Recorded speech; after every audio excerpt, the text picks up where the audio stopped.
Em nome do Pai, do Filho e do Espírito Santo. Amém. Saudações a todos, sou o Padre Lucas Mariano. Vamos então escutar e meditar o Evangelho deste próximo domingo, 16º domingo do tempo comum. Evangelho segundo São Marcos. Naquele tempo, os apóstolos reuniram-se com Jesus e contaram tudo o que haviam feito e ensinado. Ele lhes disse: Vinde sozinhos para um lugar deserto e descansai um pouco. Havia de fato tanta gente chegando e saindo que não tinham tempo nem para comer. Então foram sozinhos de barco para um lugar deserto e afastado. Muitos os viram partir e reconheceram que eram eles.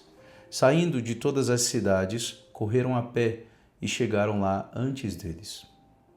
Ao desembarcar, Jesus viu uma numerosa multidão e teve compaixão, porque eram como ovelhas sem pastor. Começou, pois, a ensinar-lhes muitas coisas. Palavra da salvação. Glória a vós, Senhor. Jesus viu uma numerosa multidão e teve compaixão, porque eram como ovelhas sem pastor. Ao escutarmos essa frase de São Marcos, nós podemos nos perguntar: quem deveria ser o pastor de Israel? Ou quem deveria estar cuidando do povo de Israel, desta multidão que o Senhor tem aqui diante dele? No Antigo Testamento nós temos três figuras importantes que deveriam ser, de certa maneira, os pastores, que deveriam cuidar do povo. A figura do rei, do sacerdote e do profeta. Bem, infelizmente, muitas vezes, com muita frequência, estes pastores falharam com Deus e com o povo. Os reis, com muita frequência, caíam na idolatria e também faziam julgamentos injustos, favorecendo as pessoas mais poderosas, em detrimento ali dos pobres, do órfão, da viúva, enfim, das pessoas mais simples. Os profetas, bem, existiam os profetas da corte do rei e, por serem pagos pelo rei, por ser uma espécie de profissão, eles dificilmente falavam algo contra o rei, dificilmente denunciavam o pecado do rei e dificilmente profetizavam algo ruim. Os sacerdotes, com muita frequência, infelizmente, também caíam no pecado, ofereciam sacrifícios defeituosos, ensinavam as pessoas a desobedecerem à lei porque eles mesmos desobedeciam à lei. Enfim, essas três figuras com muita frequência falharam com Deus e com o povo. É claro, houveram aqueles que foram fiéis, como é o caso do rei Davi, do rei Salomão, apesar de seus erros, mas em boa parte foram fiéis, foram bons reis. Também o profeta Natã, que mesmo sendo profeta da corte do rei Davi, não deixou de denunciar os pecados de Davi, amando de Deus, é claro. Então, houveram sim aqueles que foram bons, mas o povo se encontra sem pastor. Nosso Senhor Jesus Cristo, então, irá instituir estes novos pastores, como é dito na profecia do profeta Jeremias, na primeira leitura. O Senhor diz aqui: suscitarei para elas, as ovelhas, novos pastores que as apacentem. E mais adiante ele diz: eis que virão dias, diz o Senhor, em que farei nascer um descendente de Davi. Reinará como rei e será sábio, fará valer a justiça e a retidão na terra. Este descendente de Davi é nosso Senhor Jesus Cristo. Os novos pastores, os pastores do Novo Testamento, que são os sacerdotes da Santa Igreja Católica, nós padres, participam desse único sacerdócio de Cristo. Ou seja, nós não temos um sacerdócio nosso. Não existe mais o sacerdócio de Arão, por exemplo. Agora só existe um único sacerdócio de Cristo. E nós, padres e bispos, o Papa, enfim, porque ele é bispo também, e sacerdote, nós participamos deste único sacerdócio.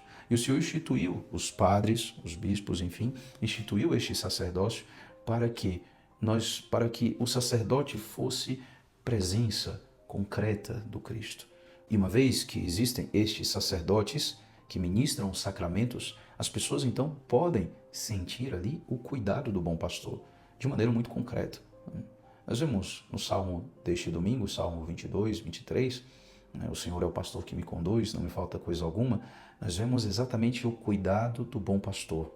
E nós, ao lermos este salmo, se meditamos, nós vamos percebendo aqui como que o Senhor cuida dos seus através dos sacramentos que, de alguma forma, estão aqui neste salmo em sentido espiritual. O Senhor é o pastor que me conduz, não me falta coisa alguma. Pelos prados e campinas verdejantes ele me leva a descansar. Para as águas repousantes me encaminha. e restaura as minhas forças. Essas águas repousantes, né, são as águas do Santo Batismo, né, que nós recebemos, e através dessas águas repousantes que restauram as nossas forças, nós então recebemos a grande graça, que é sermos filhos de Deus. Uma graça mais importante, podemos dizer. Então, aqui nós temos esse salmo já apontando para o sacramento do batismo. Ele me guia no caminho mais seguro pela honra do seu nome. Mesmo que eu passe pelo vale tenebroso, nenhum mal eu temerei. Que vale tenebroso é esse? Que pode haver de mais tenebroso do que a nossa separação de Deus? O inferno, inclusive, é exatamente essa separação de Deus, só que para sempre. Nós nos separamos de Deus cada vez que nós pecamos mortalmente. Mas veja, nós sempre podemos nos confessar, pedir perdão a Deus e nos reconciliarmos com Deus através do sacramento da reconciliação, o sacramento da confissão. No inferno, infelizmente, no inferno nós não poderemos mais pedir perdão, não haverá mais maneira de voltar atrás. Então, o vale tenebroso aqui é cada vez que nós pecamos mortalmente. Cada vez que nós pecamos mortalmente, nós passamos por esse vale tenebroso, por essa separação de Deus. Mas nenhum mal eu temerei, diz o salmista. Por quê? Porque é grande a misericórdia do Senhor e Ele sempre nos perdoa. O salmista continua: estás comigo com bastão e com cajado, eles me dão a segurança. No domingo passado nós escutamos nosso Senhor Jesus Cristo enviando os seus discípulos 2 a 2 e dizendo para não levarem outra coisa a não ser o cajado. O cajado, o bastão aqui, significa exatamente a autoridade de Cristo. Essa autoridade que receberam os seus sacerdotes. E é através dessa autoridade e sobre os espíritos impuros que Deus vai guiando o seu povo, vai protegendo as suas ovelhas. Estás comigo com bastão e com cajado, eles me dão a segurança. Eles me dão a segurança. Através do sacramento da ordem, o Senhor vai protegendo o seu povo dos lobos, vai protegendo as ovelhas dos lobos que tentam, de fato, devorar as ovelhas. Preparais à minha frente uma mesa. Aqui, a mesa, podemos com certeza entender em sentido espiritual a Eucaristia. E o Senhor continua, e o salmista continua: bem à vista do inimigo. E com óleo vós ungis minha cabeça. O óleo aqui, sinal de dois sacramentos muito importantes: a unção dos enfermos e a crisma. A unção dos enfermos, quando nós estamos ali doentes, vem o sacerdote, presença do Cristo, sinal do Cristo bom pastor, para nos ungir e restabelecer a nossa saúde, principalmente a saúde da alma, mas também pedir a saúde do corpo. A crisma aqui, com esta unção, nós nos tornamos então soldados de Cristo. Devemos então combater o bom combate da fé, uma vez que recebemos este sacramento, ou seja, uma nova unção do Espírito Santo para uma nova missão, uma vez que nós somos crismados. Então, com óleo vós ungis minha cabeça. O meu cálice transborda. Mais uma referência interessante aqui à Eucaristia. Mas veja que no início deste parágrafo, a referência à Eucaristia é enquanto mesa, o que de alguma forma faz nos pensar na Eucaristia como ceia. O cálice que transborda, já para nós, já é uma referência maior à Eucaristia como sacrifício.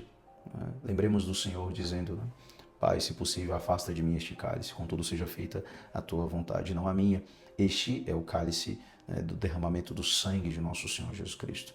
Então, a realidade do sacrifício. A Eucaristia, a Santa Missa, é o santo sacrifício de nosso Senhor Jesus Cristo em forma de ceia, mas é essencialmente o sacrifício de nosso Senhor Jesus Cristo.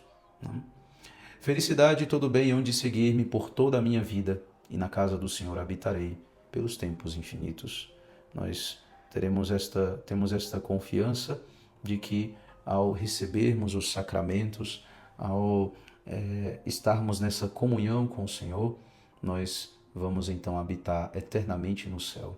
E o Senhor vai cuidando de nós nesta caminhada até o céu, através dos pastores da igreja, daqueles que foram ordenados como sacerdotes, como bispos, para conduzir o povo de Deus. Que nós hoje rezemos pelos sacerdotes, os padres, os bispos, para que todos sejam fiéis, para que todos nós, padres, sejamos fiéis ao ministério que nos foi confiado e sejamos, de fato, presença do Cristo, bom pastor, para o seu povo. O bom pastor que dá a vida pelas suas ovelhas. Louvado seja nosso Senhor Jesus Cristo, para sempre seja louvado. Em nome do Pai, do Filho e do Espírito Santo.